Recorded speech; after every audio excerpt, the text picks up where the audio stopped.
del PRD, y usted en el Congreso de Cuautla hizo ese pronunciamiento, y el Verde Ecologista y el Partido del Trabajo se pronunciaron por Morales Lechuga sobre ese tema. Así fue en Cuautla, sí. Exactamente. Señor presidente, dado que Timothy Golden en su momento en el 96 cuestionó al general Carrillo Lea y a Mario Fabio Beltrones vinculándolos con el tema del narcotráfico, y como ellos no demandaron, le quisiera preguntar, ¿no cree usted que para revertir ese tema de los 70 o 90 millones de votos o lo que fuere, sería correcto que usted pidiera al director de comunicación, como en su momento Miguel de la Madrid lo hizo cuando Jack Anderson le publicó un artículo en el que de la Madrid visitaba Washington en mayo de 1994 y Jack Anderson, 84, le publicó que de la Madrid había sacado al exterior 52 millones de dólares y había depositado en 2 cuentas de bancos suizos? Ese fue un caso. El general Carrillo Lea y Beltrones no demandaron. Entonces, esto creó, como Goebbels, una mentira proferida 1000 veces se puede convertir en una verdad. No es el caso de usted, pero ¿no sería bueno demandar en ese sentido para revertir el daño o no que se hiciera a su figura, como en su momento se contempló con de la Madrid en el caso de Jack Anderson y el general Carrillo Lea y Mario Fabio Beltrones con Golden, Julia Preston y Craig Price, quienes además ganaron un premio Pulitzer por decir verdades a medias, como primer planteamiento? No, tomé ya esa decisión, solo hacer la denuncia aquí de cómo ese periodismo, si se le puede llamar periodismo, porque son agentes, más bien son personas que se alquilan o se venden, mercenarios que están al servicio de potentados en lo económico o al servicio de agencias de gobiernos extranjeros, como en este caso, porque ellos mismos revelan que la información es de la DEA.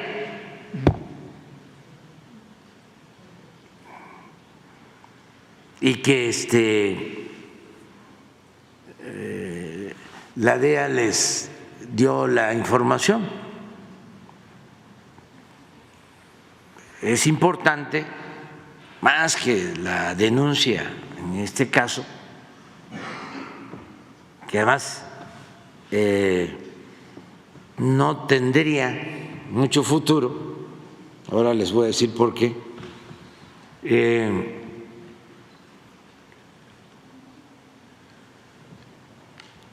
Más que la denuncia es mostrar, dar a conocer el modus operandi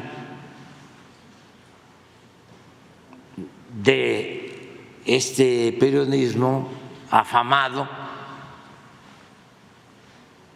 que está al servicio de minorías para destruir el prestigio, la fama pública de dirigentes que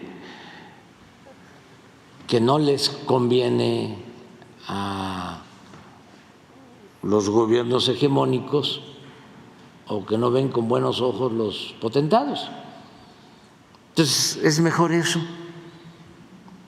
Cuando les hablo de la denuncia, yo tenía ganas de presentar una denuncia cuando el juicio de García Luna contra el abogado. Sí, y pedí, tenía ganas de denunciarlo al abogado porque fuera del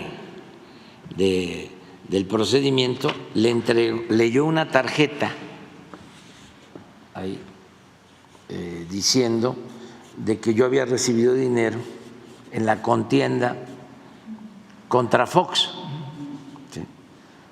y le preguntaron a Zambada si era cierto y dijo que no, pero la tarjeta la saca este abogado con propósitos de dañarme,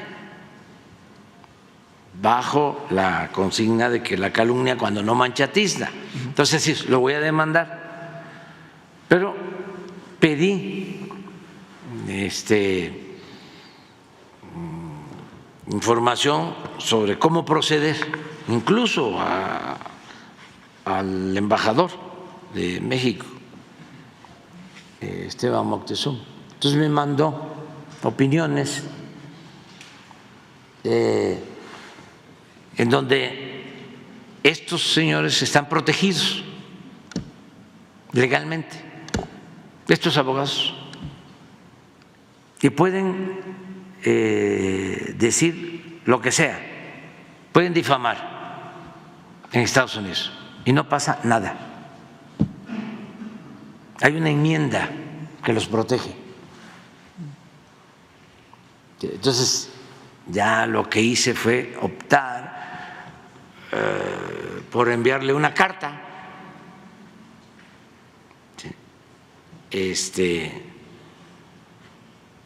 diciéndole que tenía yo muchas ganas de denunciarlo por falsario, por calumniador, pero que me había enterado de que ellos tenían protección en Estados Unidos, una especie de inmunidad.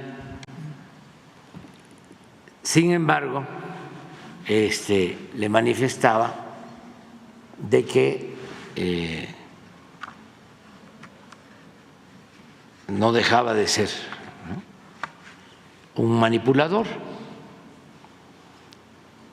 y que nunca olvidara que por encima de todo está la verdad y la honestidad en cualquier oficio. Entonces es lo mismo, ¿sí?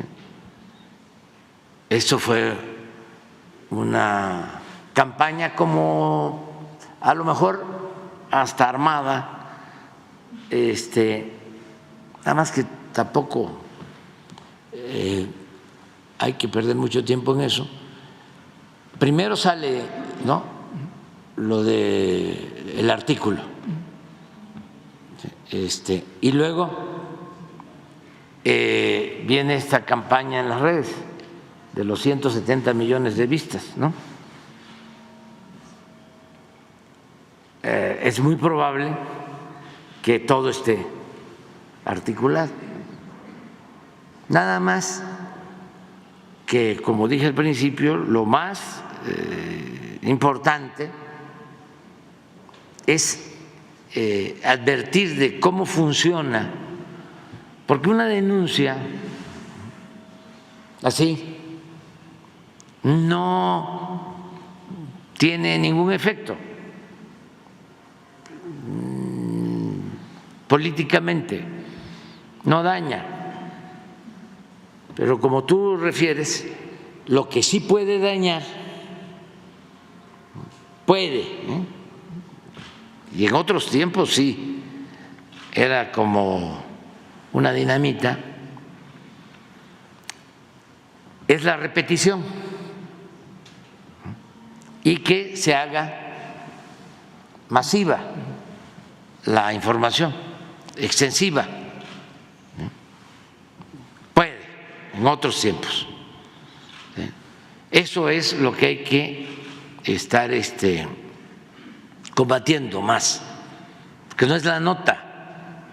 O sea, cuando traen a los publicistas en el 2006 para la guerra sucia en contra de nosotros, lo que hacen los publicistas es acuñar la frase López Obrador, un peligro para México. Yo cuento que Carlos Monsiváis me dice, se van a lanzar con todo y esta es la frase. Y me reí. Dice, pues es bastante absurda, ¿no? Como un peligro para México.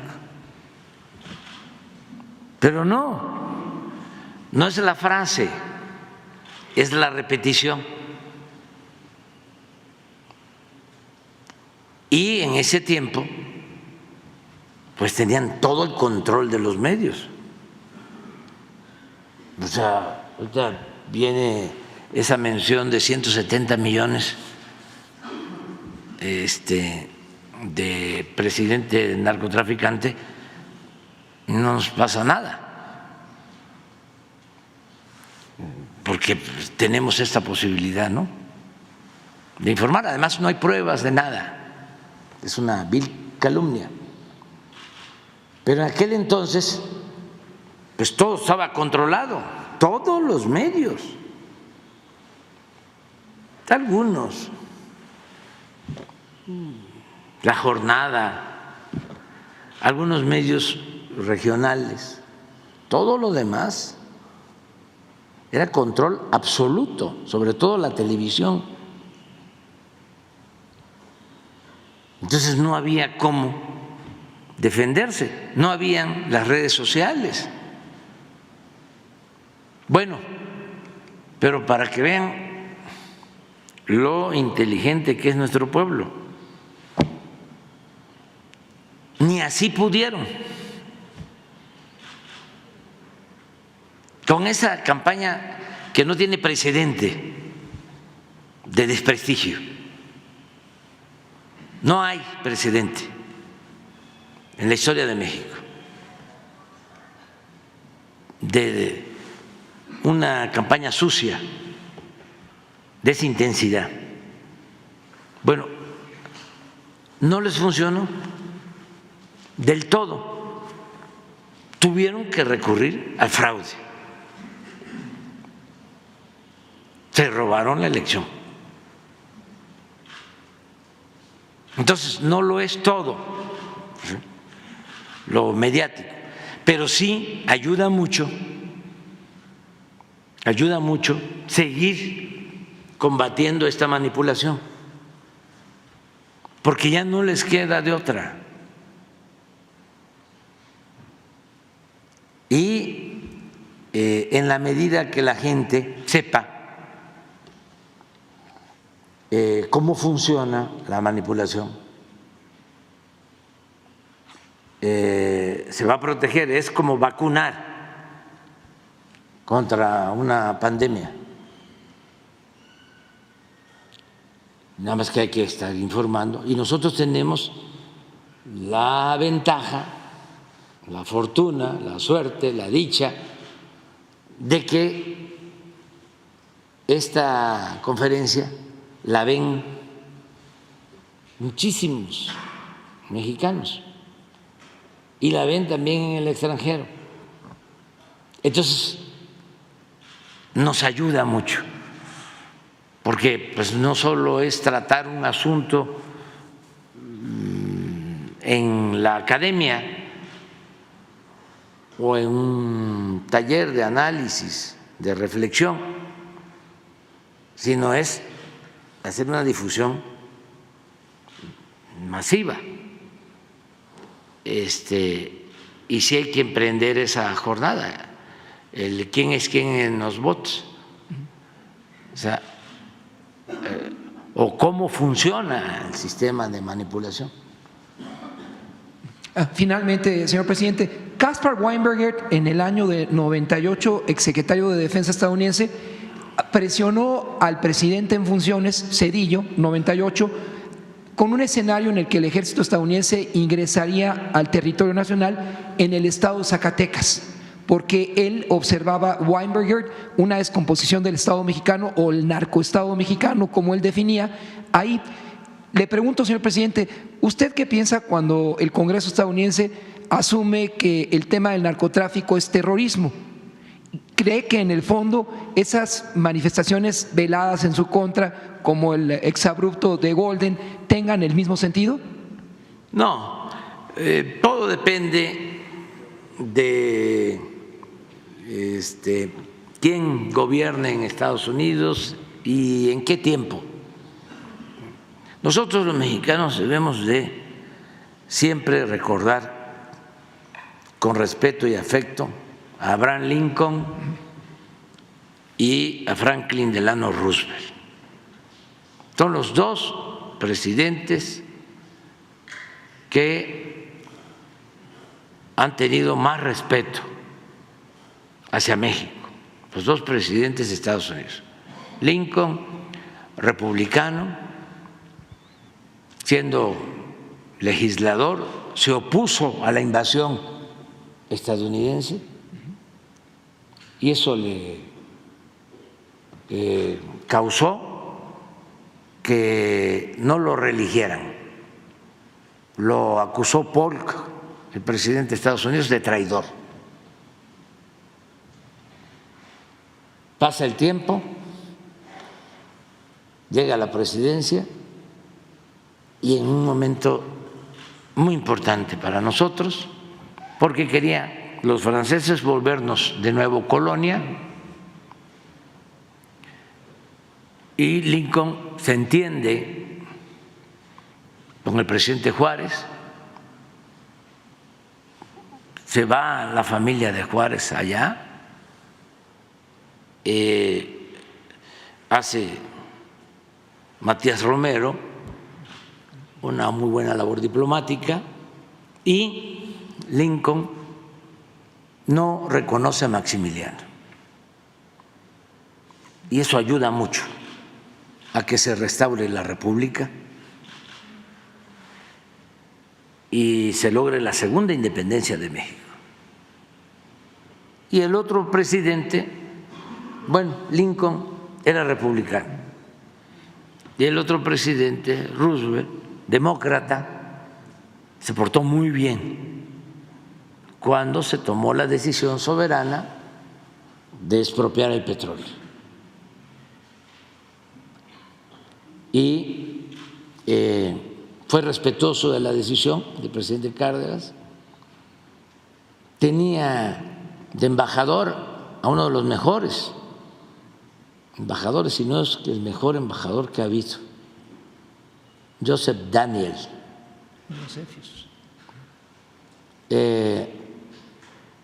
que había sido jefe de Roosevelt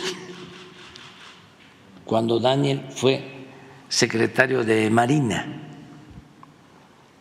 en Estados Unidos. Entonces llega Roosevelt a la presidencia y lo designa embajador de Estados Unidos en México. Y Daniel se porta muy bien, entiende el por qué actuaba así el presidente Cárdenas y nos respetan. Y luego viene la Segunda Guerra Mundial y hay cooperación México-Estados Unidos, van mexicanos a trabajar a la recolección de cosechas, porque los estadounidenses van a la guerra, trabajan obreros mexicanos en la construcción del ferrocarril en Estados Unidos, los llamados braceros, se logra ese convenio, incluso militarmente se construyen bases aéreas de manera conjunta. Por ejemplo, la primera base aérea, base de la Fuerza Aérea, la número 1 es Santa Lucía, que la quería desaparecer del gobierno anterior con la construcción del aeropuerto en el lago de Texcoco. Pero la segunda, eso no lo sabe mucha gente, es la de Ixtepec, en Oaxaca, en el Istmo, que se hace cuando la Segunda Guerra Mundial, con la participación de las Fuerzas Armadas de Estados Unidos. Y la tercera base aérea es también de la Segunda Guerra Mundial, es la de Ensenada, Baja California. Entonces, en ese entonces, cuando la guerra había terminado, el presidente Cárdenas su mandato, en 1940, me cuenta el ingeniero Cuauhtémoc Cárdenas que se va el general a su pueblo, a Jiquilpan, Michoacán, y a él lo inscriben en primer año de primaria, que tenía 6 años. El ingeniero nació en Los Pinos en 1934. Entonces creo que tenía 6 años, lo inscriben primer año de primaria, porque ya el general ya iba de retiro, pero viene la guerra y lo llama el presidente Ávila Camacho y lo nombra, y él acepta por las circunstancias, de nuevo secretario de la Defensa. El señor Cárdenas fue 2 veces secretario de la Defensa. Entonces, son circunstancias. A mí me toca una parte del gobierno del presidente Trump. Se trata este tema que tú estás planteando de querer darle trato de narcotraficantes, digo de terroristas a narcotraficantes, y yo me opongo cuando me lo plantea el presidente Trump y él acepta de que no convenía hacer eso y nos respeta. Me lo planteó y me ofreció incluso que mandaban comandos especiales a México y de manera respetuosa pero firme y con argumentos le dije que no, que México es un país independiente, libre, soberano. No somos colonia, ni Estado asociado, ni protectorado de ningún país extranjero. Con el presidente Biden no ha habido problema, nunca me ha hecho ese planteamiento. Recientemente salió el tema, hace unos días, de más acciones contra los migrantes en nuestra frontera norte. Se habló incluso de que se iba a cerrar la frontera. Estaba de por medio una negociación en el Congreso para enviar dinero a Ucrania y a Israel. Y querían meter el tema migratorio. No pasó el tema migratorio, sí pasó, o va a pasar, lo de destinar como 90,000 millones de dólares a Ucrania y Israel. Y no les importó el tema migratorio. Fundamentalmente los republicanos vetaron o no quisieron que se incluyera el tema migratorio. Esto de medidas más severas, el cierre de fronteras, que yo en su momento dije que cualquier iniciativa en ese sentido se iba a convertir en letra muerta si no se atendían las causas que originan la migración, que era una ceguera política no entender que la gente trata de llegar a Estados Unidos porque no tiene oportunidades en sus lugares de origen y que lo mejor, lo más eficaz, lo más humano es ayudar a los países pobres, así como destinan todos estos miles de millones de dólares para la guerra, para la confrontación. ¿Por qué no se destina? Estábamos proponiendo 20,000 millones de dólares anuales para apoyar a países de Centroamérica, del Caribe, de América Latina, que tienen problemas de mucha pobreza. No se aprobó eso. Además, en su momento dijimos cerrar la frontera, pues es como los muros.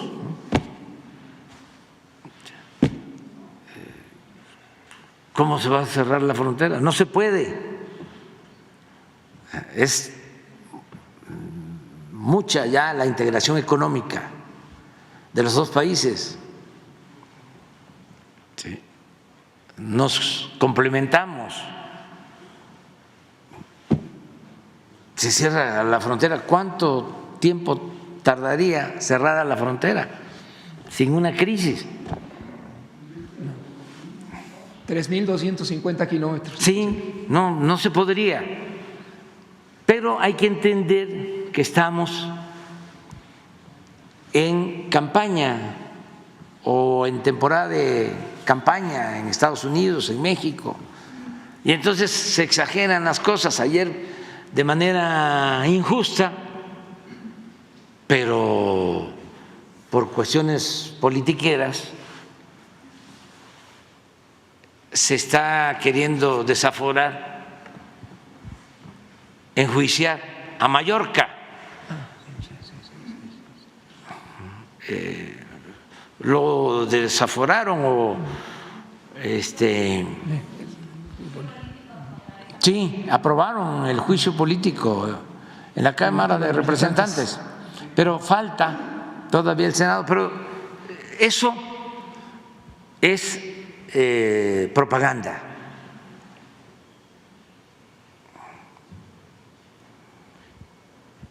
Porque pues él no tiene la culpa. Ahora, ¿por qué no? Si realmente tienen preocupación por los problemas que nos afectan a ambos países, en el caso de la migración, ¿por qué no aprueban apoyos para los países de Centroamérica, del Caribe? Primero. Otro, ¿por qué no le garantizan los derechos a regularizarse, a obtener su nacionalidad sin perder la nuestra, a los mexicanos que llevan años trabajando honradamente en Estados Unidos? ¿Qué partido va a proponer eso? El partido que proponga eso, que va a regularizar la situación de nuestros paisanos en Estados Unidos, desde aquí le vamos a hacer un reconocimiento a ese partido. Vamos a esperar, ¿no? ¿Qué tal que tomen esa decisión humana, justa? Lo otro, el caso del consumo del fentanilo, que es muy lamentable por todos los daños que causa, sobre todo por la muerte de los jóvenes, que republicanos y demócratas hagan un plan para atender a los jóvenes que toman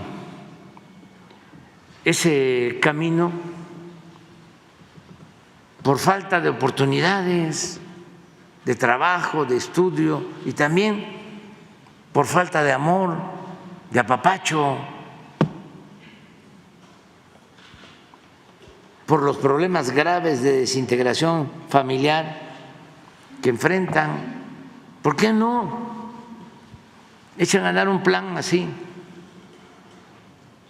Y por último, el 70% de las armas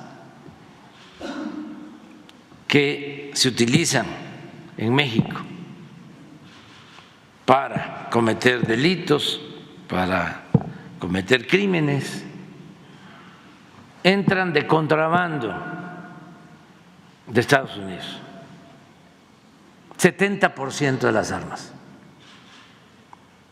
Hemos decomisado en lo que va del sexenio casi 50,000 armas.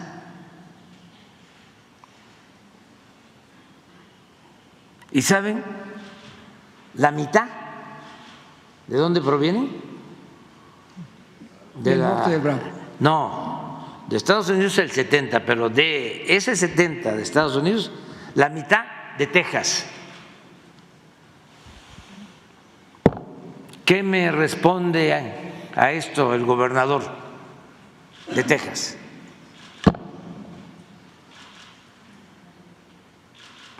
La mitad de todas las armas que entran de Estados Unidos a México provienen de Texas. Entonces, hay que estar informando y siempre van a haber esas balandronadas de amenazar y que van a intervenir y van a tomar medidas unilaterales. Pues no hay que tomarlas muy en serio porque es, insisto, temporada de elecciones. Entonces, con eso piensan, porque están equivocados, los estrategas de uno y de otro partido, pensando que con esas mismas prácticas van a obtener votos. Ayer estaba yo viendo unas encuestas, están empatados.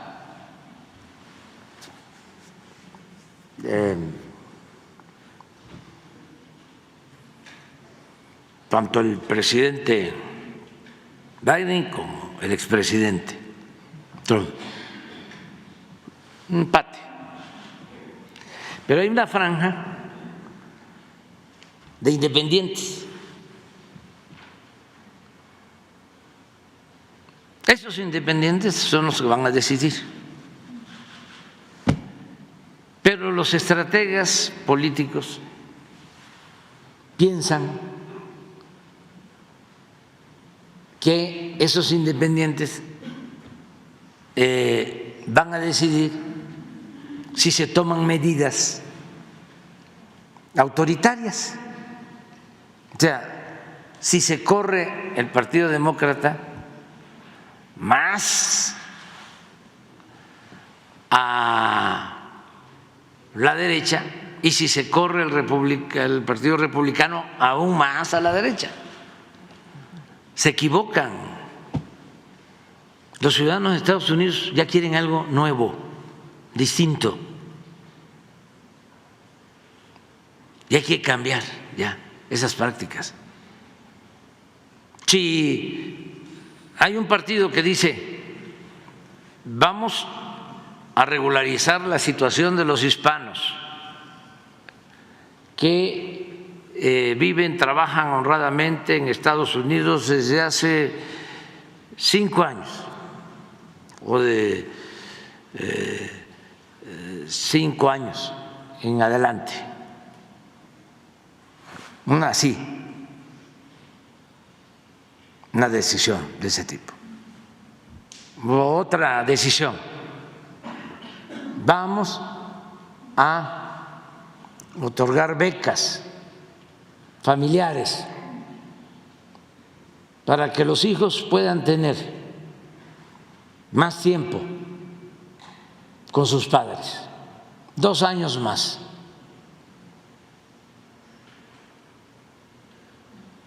Y se les va a dar sus becas a los papás.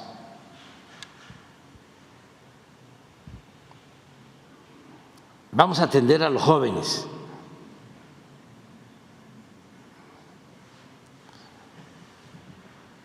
Y medidas de ese tipo. Vamos a buscar la unidad en todo el continente americano. Vamos a aplicar una política de buena vecindad, como la que aplicó el presidente Roosevelt, que llevó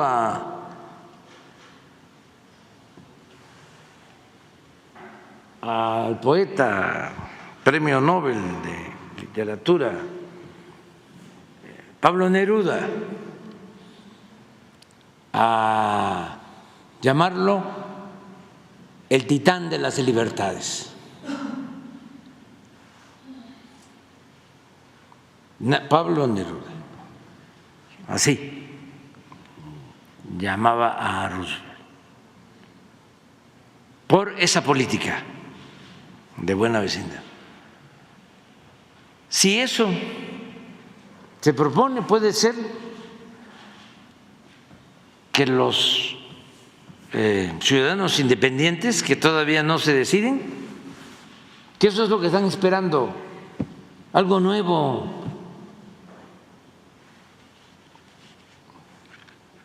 Pero bueno, ya hablamos bastante de eso, ¿no? Es una cuestión de carácter académico esto, de reflexión política, ¿no?